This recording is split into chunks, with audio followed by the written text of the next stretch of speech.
Welcome to the Therapist Connect podcast. Dr. Peter Blundell interviews therapists about their work and experiences within the therapist community. Today I'm interviewing Sarah Felton. She's a counsellor in Bradford, and we first met each other on Twitter. Her Twitter handle is @SarahFelton9, and her website is www.sarahfeltoncounselling.co.uk. Hello. Hello. It's lovely to actually see you face to face, even though it is virtually. I've been thinking about this and I'm just really, you can ask me that obviously as one of the questions, but I just feel so privileged to be asked to do this. Well, you've been one of the supporters of Therapists Connect, been involved right from the beginning, so it just seemed a natural thing to be able to speak to you and actually find out a little bit more about you. It's nice just to meet you and chat to you a little bit. Yeah. Obviously, we met on Twitter and we've had some chats on there, but I don't really know that much about you in terms of like your practice and how you ended up coming into counselling and therapy. So could you tell me a little bit about that? How did that happen? Sure. So I've always wanted to be a therapist since I was like 7. It just felt like something I wanted to do. Mm-hmm. And so I had the sense that I wanted to be a therapist, and then I experienced therapy. I had quite a difficult time at school with bullying and stuff, so I had therapy myself whilst I was at secondary school, and I saw how life-changing it can be, and that cemented it. That made me kind of go, yeah, this is what I want to do. It's interesting, isn't it, how many of us kind of have had that experience of having therapy, which then kind of pushes us or makes us inclined to kind of go and train and be therapists. It's really interesting. So when did you qualify as a therapist? 2016 I qualified. Okay. And how have you find it then over the past kind of 4 years being a therapist? Is it what you thought it was going to be, or? Not at all. I feel like we've had, I didn't really know what to expect. I went into therapy training as, I think I was 18. Mm-hmm. So I was quite young, and I just did a foundation degree because I didn't have any A-levels or anything. Got through it. You did qualify, and you've been qualified since 2016. So how would you define your therapeutic approach now? And is it the same as when you qualified, or has it changed over time? So I'm trained in the relational approach. Mm-hmm. I noticed that a lot of my peers from the course have gone more person-centred or integrative, mm-hmm. whereas I've stuck to the relational core. And what I say is that I help clients to become aware of their relational patterns, so that's the way that they relate to themselves, others, and the world around them. And then with that awareness, they can choose to change or not. And I really believe in that approach. The relationship is the therapy, basically. And do you have any specialisms at all? Do you have any areas that you really enjoy working in? I'm overlapping a little bit with the questions. That's okay.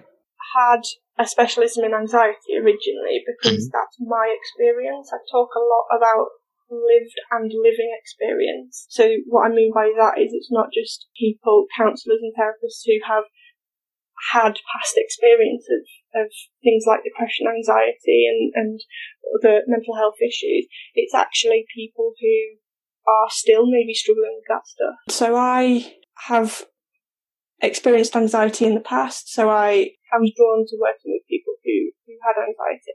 I've actually fallen into working quite a bit with people with obsessive compulsive disorder, mm-hmm.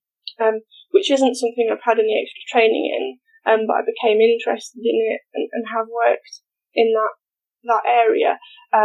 But I actually took a break at the end of last year from counselling, and I'm currently working for a mental health organisation, not as a counsellor, but as a mental health, what would you call it, I suppose, worker. And yeah, I suppose I'm about to relaunch my practice, and I'm going to go in quite a different area, I think. So given what you said about your entering into the profession and how some of the difficulties you found right at the start with your training, what advice would you give to somebody who was kind of starting out in the profession now and was wanting to train to be a counsellor or a therapist? Speak to other people about what it is. And I don't want to put people off here, but speak to other people, other therapists, connect with people to find out what it is that you're getting yourself into. Because there's a lot of misconceptions around it just being tea and a chat, and it totally isn't that. and it's very hard. The training isn't easy at all. It's designed to put you through, I describe it as a washing machine, and you get spun round on a high spin cycle and then thrown out the other side. So you've got to be prepared to really look at yourself, and it can change your relationships with other people. So your personal relationships with your family and your friends and things. I mean, I think that's really good advice, and I know that from my own experience, but also from working with other therapy students, that it's quite hard to explain, isn't it, before you do your counsellor or therapy training, how challenging and life-changing it can be. And as much as you say that, I think it's quite hard for people to understand until they actually do it, and then actually to go, oh, this is what everyone was talking about. Yeah. It's funny you should say that, actually. That takes me back to, because I'd done the degree, mm-hmm. and I went for, as part of the diploma, you've got to have, or at least on my course, so many counselling hours yourself as a client. So I went off to see a potential therapist, and she said, how are you feeling? And I said, oh, fine, it'll be a breeze, I've done a degree. And she looked at me and she sort of said, we'll see about that.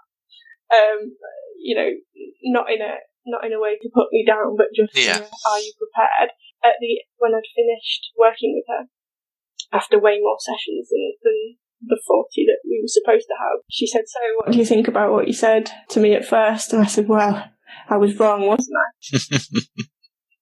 And you both had a common understanding then, didn't you? You'd both been through the training by that point, so you could both really appreciate where the other was coming from. Yeah.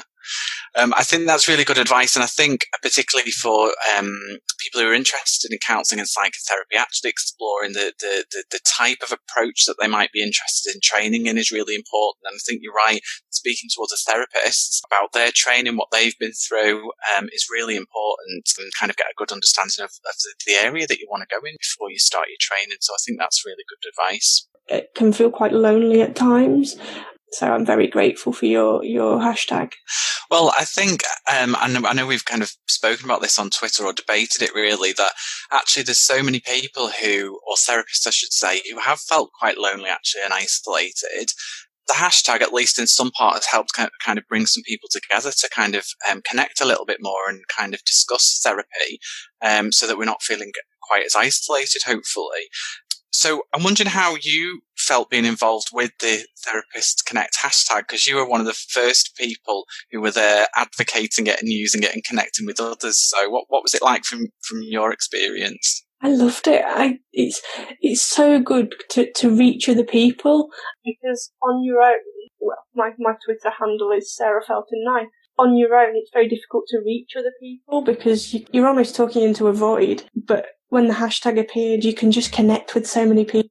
It's great actually to see it grow, because it went from this small seedling into this quite big thing. Yeah, it's great. And I know just from my own experience that I have, I've got new followers on Twitter and new colleagues and peers who I didn't know were out there, and been able to engage in some discussions with them. Have you been using the hashtag like that as well? Have you been able to engage in debates and discussions with people as well as follow them on social media? Yeah, I probably don't get involved as much as I would like with the different debates, because you can find yourself sort of in a Twitter hole and hours just disappear. That's true. It's really interesting to hear other people's views. There's been recently a debate around note-taking and whether you should note-take in sessions, so that was really interesting to hear other people's views. I think we can get stuck in what we're told on a training course. I was definitely told you don't take notes because they're a distraction. And so I've kind of progressed and felt that way. But now, I suppose realising that you can go and do things that are not what you were told to do in training, because you're like free and you can do what you want.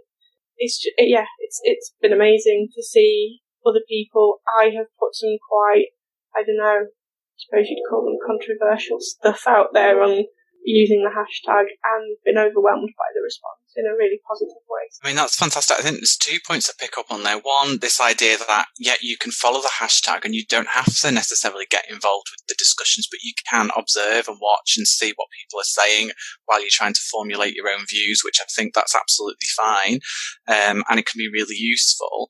And also, I think you're right. I think I was particularly surprised around the discussion on note-taking that we had the other day, because it wasn't an area that I thought was going to particularly have a lot of people inputting into it. I don't know why I thought that, but it was one of probably the most popular topics that we've ended up talking about. And there was such a diverse range of views and people coming from different therapeutic approaches and different ethical and philosophical backgrounds of why they thought note-taking was either important or not important. So it was absolutely fascinating to kind of watch that discussion unfold. So I think you're right. It's been interesting. And also this idea that, we are taught, certain things on the courses that we do, but at some point we have to think for ourselves, don't we? And we have to look at all the different views that are out there and then make our own decision about what we think is right or best for our clients. And I think that's one of the important things about the hashtag, is that we've been debating lots and lots of different things, and hopefully we can all be respectful that, there isn't just one right way to do things. Very interesting word you just used there around respect. I've not seen any arguments or any disrespect on the hashtag on Facebook. However, there are numerous groups full of therapists, and that can get a bit hairy at times. So I'm really happy that there doesn't seem to be any, I don't know what I would call it, just dodgy behaviour really, or anything calling people out. And I think we all respect that we can have different views, and that's okay.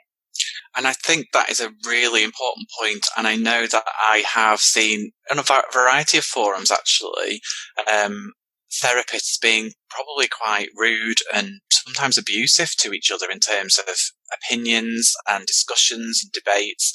And I think we do have to be really mindful as professionals of what we are putting out there and how we're treating other people. And at the end of the day, there is always somebody else at the end of that comment that you make, and you have to be very mindful about the impact that could potentially have on that person, even if you really fundamentally disagree with them. So I think you're right. I don't think there really has been any of that behaviour with regards to the hashtag, but I'm with you. I have seen other behaviour on other forums, which is quite shocking, really, quite sad to witness. So just in terms of promoting your own social media, so you're at Sarah Felton 9 on Twitter. Yeah. Is that right? And your website is sarahfeltoncounselling.co.uk. It certainly is, yes. I'm wondering then, just thinking on a broader point, so we talked about the hashtag, how do you feel about and how do you see the wider therapists community? How connected do you feel to it since you've been qualified? Well, I feel quite connected because I've put myself out there. So I've done things like go to conferences. I've been to the North East Transactional Analysis Conference, that's NETAG. Mm-hmm. I've also been to the East Midlands Transactional Analysis Conference, and I've done quite a bit of further training. There's quite a lot of further training as well. So I've recently done some couples therapy training, which interestingly I don't think I'll use, very different to working with an individual. But it was fascinating for my own personal use and how I relate to other people and just my own knowledge really. I think social media is great. It has its disadvantages, of course. I think we're all aware of that. But particularly now with the lockdown, which I think we'll speak about, it's just invaluable to be able to connect with each other. And I think certainly in private practice it can feel a lot more lonely. Going into an office, there aren't those, I call them water cooler conversations. There's no banter. Because you're obviously not going to have that with your clients, and you can be feeling very alone. So it's fantastic to be able to connect with each other on the internet. I'm not sure what else we could do. I think there is some scope for us to be more valued, but I think that's another question, a wider point around how society views therapists and the value that we hold. And so moving on to that point then, do you feel that society doesn't value us as therapists, or maybe could do more maybe too? I think it has changed. We are becoming more valued, but I think there's a conversation around, some people see us as tea and sympathy, and we're just having a chat, and they forget that we've had all this training. You're not just having a conversation with somebody, it's more than a chat with a friend. It isn't a chat with a friend at all. That's the wrong perception. And I think there's a whole thing about whether therapists should be paid, and I think it links to accreditation and regulation of therapy, actually, which is we could do a whole entire other podcast on that. We certainly could.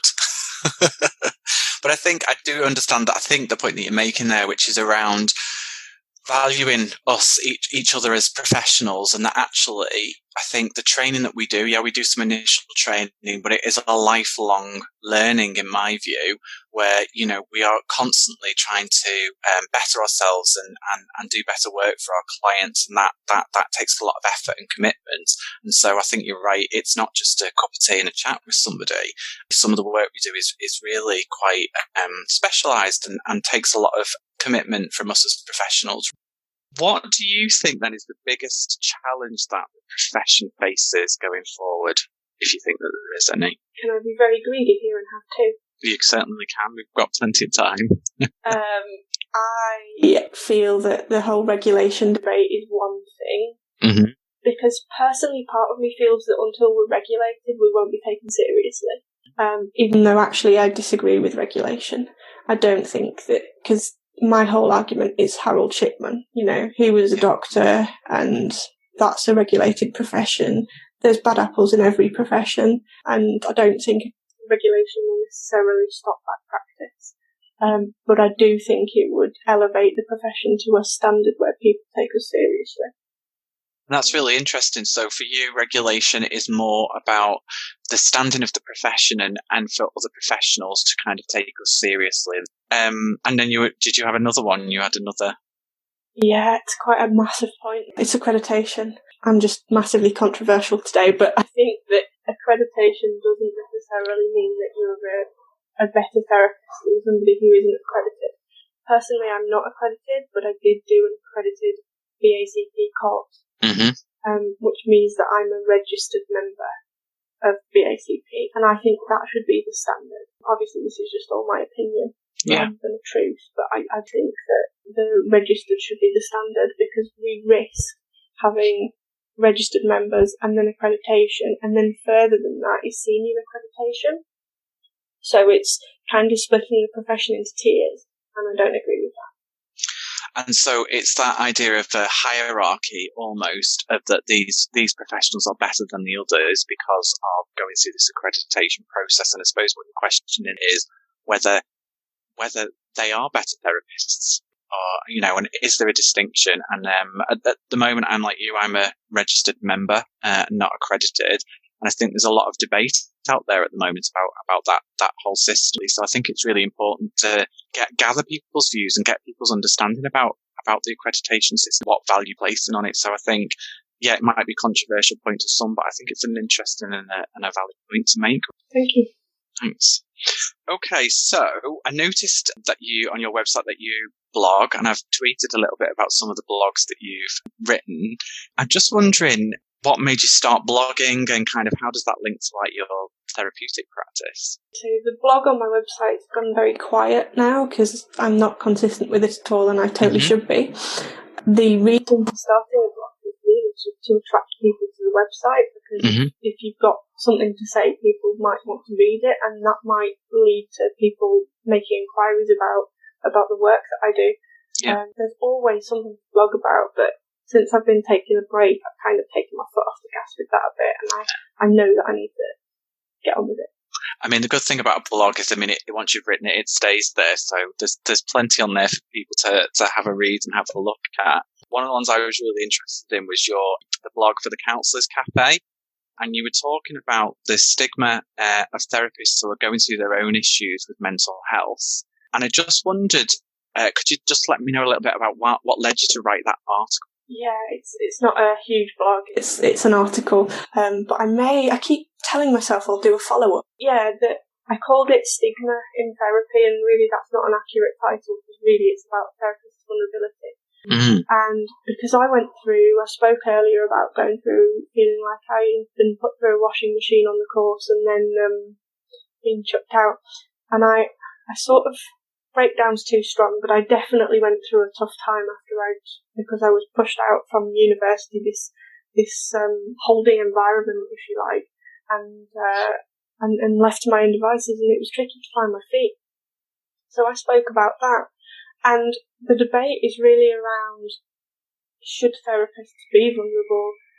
What's the value in that? And should we actually talk about this stuff more? If clients are going to do that, if we're going to ask clients to be vulnerable, shouldn't we do that too? That's a really interesting point. And this idea of, does everything have to be hidden? Clients, about our own vulnerability, or is there room there to actually share some of that?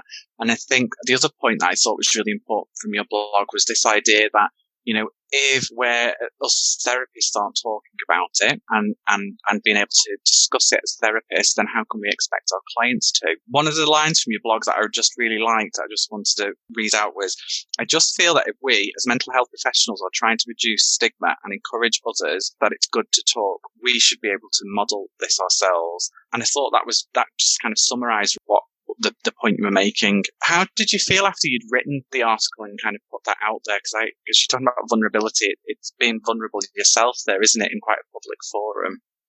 Yeah, just touch on something that you raised before I answer that question. The balance around how much do we show?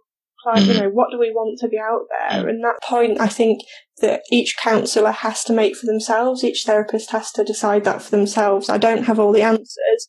I just know that authenticity for me is massive. It's a huge value that I hold, and it feels incongruent to me to not be authentic. I don't want everything about my private life on the internet. So, what I eat for tea 2 weeks last Tuesday is not really, I can't remember it. I'm not going to put it out there. But that's a daft example, but you see my point. Not everything is open for discussion. But I think if I'm asking clients to be vulnerable, then why shouldn't I be? And I think for some clients it will draw them to me, and for others it will push them away.